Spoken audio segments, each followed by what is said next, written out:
မင်္ဂလာပါတကယ်ချင်းတို့ရေဒီနေ့တော့ချက်ချီတောက်ကိုချင်းငန်ဆက်ကလေးတုပ်စားကြရအောင်နော်ချက်ချီတောက်ကိုအယုတ်ထုတ်ပြီးသားပဲဖြစ်စေမထုတ်ရသေးတဲ့ဟာပဲဖြစ်စေသုံးလို့ရပါတယ်ဒီမှာတော့ဒီမှာအယုတ်ထုတ်ပြီးသားအစင်သင့်လေးဝယ်လို့ရတာဆိုတော့သူကိုသုံးပြပါမယ်ပြီးပြီဆိုလို့ရှိရင်တော့မြေပဲရဲ့ချက်သွန်ပြပြီးပြီဆိုရင်ငရုတ်သီးစိမ်းတမယာတီသို့မဟုတ်တမျိုးတီပေါ့နော်ပြီးပြီဆိုရင်ခရမ်းချင်တီနနံပင်စပလင်လိုအပ်ပါတယ်ပြီးပြီဆိုရင်တော့ကျမတို့ဒီမှာပဲဆောင်ငါးသီးလေးတွေလည်းထည့်မယ်ပြီးပြီဆိုရင်ဒါကတော့ငပိပါကျမသုံးတဲ့ငပိအမျိုးအစားကိုရိုက်ပြပေးထားတာပါနော်ဘယ်ငပိကိုမဆိုသုံးလို့ရပါတယ်ပြီးပြီဆိုလို့ရှိရင်တော့တကြားဒါမှမဟုတ်လို့ရှိရင်ဒီ plum sugar ဆိုတာကိုသုံးပါမယ်နော်တရားဝယ်လို့မရရင်တခြားသုံးလို့ရတယ်ပြီးရင်ဟိုတချီငါးမှုတ်ပြီးပြီဆိုလို့ရှိရင်တော့ fish sauce ငါးငပြားရည်ကိုလည်းသုံးပါမယ်ကဲပြီးပြီဆိုရင်ပထမဦးဆုံးကတော့ဒီချက်ချီတောက်တွေကိုပြုတ်ဖို့အတွက်ရင်နွေးပွက်ဆူအောင်တည်ထားဖို့လိုအပ်ပါတယ်ချက်ချီတောက်က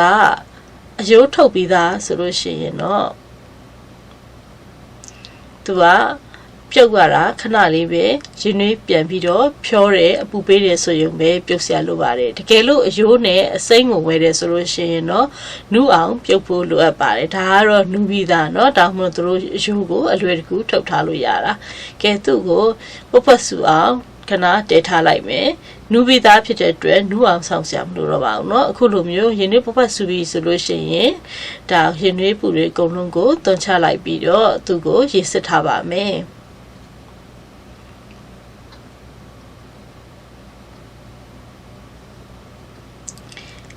ကဲပြီးပြီဆိုလို့ရှိရင်တော့မြေပဲလှော်ကြရအောင်เนาะမြေပဲကိုလှော်တဲ့နေရာမှာဒါအခွန်နဲ့ဖြစ်ပါစေဒါမှမဟုတ်အခွန်ခွာပြီးတော့ပဲဖြစ်ပါစေเนาะသုံးလို့ရတယ်ကျမကတော့အခွန်လေးနဲ့ထည့်ပြီးတော့အယောင်နီးလေးသုံးမယ်ဆိုတော့အခွန်နဲ့ထည့်ပြီးတော့ပဲလှော်မယ်ပြီးပြီဆိုရင်တော့ချက်သွန်ဖြူရဲ့နောက်ပြီးလို့ရှိရင်ငရုတ်သီးစိမ်းရဲ့ငရုတ်သီးစိမ်းကတော့ကိုငွေတဲ့ငရုတ်သီးရဆက်တယ်ဆိုလို့ရှိရင်တော့ဒီလောက်အနေထားတော့ပဲเนาะသူတို့ကိုကောင်းကောင်းလေးနှမ်းမှုေးလာတဲ့အထီကိုလော်ပေးပါမယ်နော်လော်နေတဲ့အချိန်မှာတော့အဆက်မပြတ်မှုေးပေးဖို့လိုပါတယ်နော်ဒါမှမကျွတ်အောင်လို့ပါအခုလိုမျိုးပေါ့နော်ဒီလိုမျိုးလေးအရင်မှုေးလာပြီကြက်လာပြီဆိုလို့ရှိရင်တော့ထောင်းလို့ရပါပြီသူ့ကိုထောင်းတဲ့နေရာမှာလည်းညက်နေအောင်ထောင်းစရာမလိုအပ်ပါဘူးเนาะမညက်တဲ့ကြက်ကလေးထောင်းရုံပါပဲပြီးပြီဆိုရင်တော့အနက်လေးမှွေးသားအောင်စပလင်ထည့်မယ်စပလင်ကလည်းအပြင်ခွန်နေအကုန်လုံးကိုတင်လိုက်ပြီးတော့အတွင်းသားနုနုလေးကိုပဲရိပ်ကလေးလှီးပါမယ်ပြီးပြီဆိုရင်လိုအပ်တာကခရမ်းချစ်တီလေးလိုအပ်ပါတယ်ခရမ်းချစ်တီက cherry tomato လေးတွေရှိတယ်ဆိုရင်တော့ပို့ပြီးတော့လိုက်ဖက်ပါတယ်เนาะဒီပြီဆိုရင်အခုကဆက်ကလေးဖြော်ကြရအောင်လို့ပထမဦးဆုံးငပိပြီးပြီဆိုလို့ရှိရင်တော့ဒါကတော့ plum sugar ဒီ sugar ကိုဝယ်လို့မရဘူးဆိုလို့ရှိရင်တော့ရိုးရိုးသကြားကိုထည့်သုံးရင်လည်းကြပါတယ်ဒီကောင်ကတော့နည်းနည်းပို့ပြီးတော့သကြားတဲ့အချိုလေးပို့ပြီးတော့လေးတယ်ဆိုတော့နော်ဆိုရင်အချင်းဖြော်တဲ့နေရာမှာတော့ပို့ပြီးတော့လိုက်ဖက်ပါတယ်ဒါပေမဲ့ကိစ္စမရှိဘူးဒါဝယ်လို့မရဘူးဆိုရင်သကြားကိုပဲထည့်ပြီးတော့သုံးလိုက်ပါဒါကတော့ငပြာရည်ထည့်လိုက်တာပါ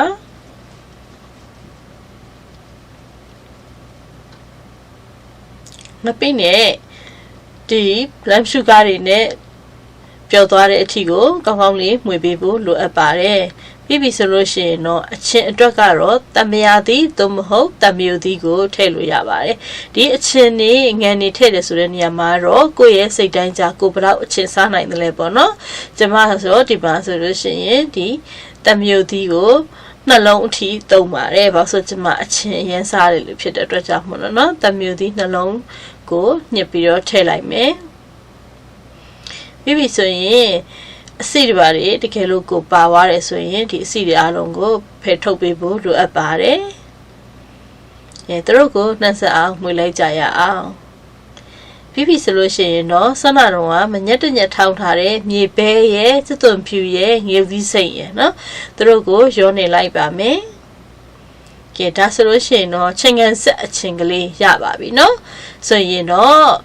ဘာထည့်အောင်လဲဆိုတော့ကျွန်မနန်းနန်းပင်လဲထည့်ပါမယ် နနမင်းကိုဒီထည့်မယ်ပြီးပြီဆိုရင်တော့ဆွမ်းနာတော့ကရေးစစ်ထားတဲ့ချက်ချီတောက်တွေထည့်ပါမယ်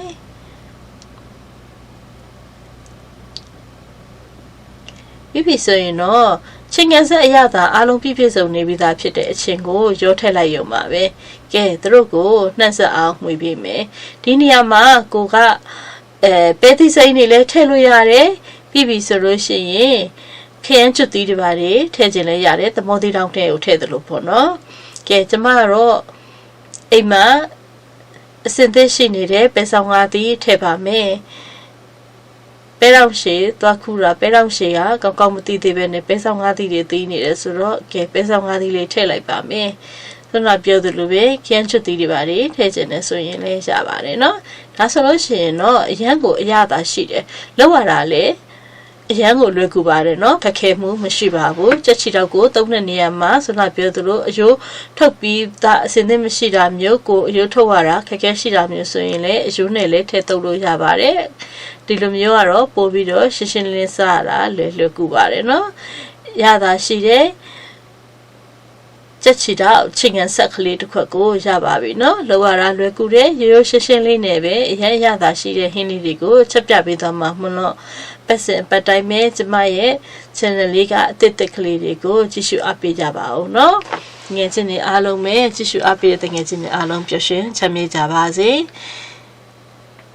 ကျမရဲ့ channel လေးကို like and share လုပ်ပေးပါဦးเนาะ subscribe လုပ်ထားပေးပါအောင်ရှင်အားလုံးကိုကျေးဇူးတင်ပါတယ်